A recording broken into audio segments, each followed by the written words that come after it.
So I haven't uploaded in a bit, and a lot's been going on.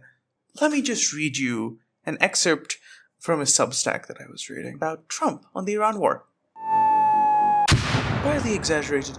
At 12:03 p.m., President Trump reports he wants a ceasefire with Iran.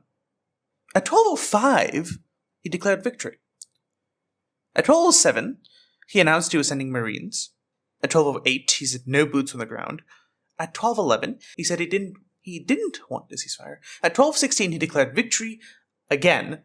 At 12:17, he asked for a ceasefire. At 12:23, he told NATO they were cowards. At 12:29, he said Iran was begging for a ceasefire. At 12:31, he said everything was perfect. At 12:36, he said $500 oil was a good thing. At 12:37, he demanded Iran open Hormuz. At 12:39, he said Hormuz was never closed. At 12:41, he said the US wasn't at war with Iran. At 12:42, he declared victory in Iran again.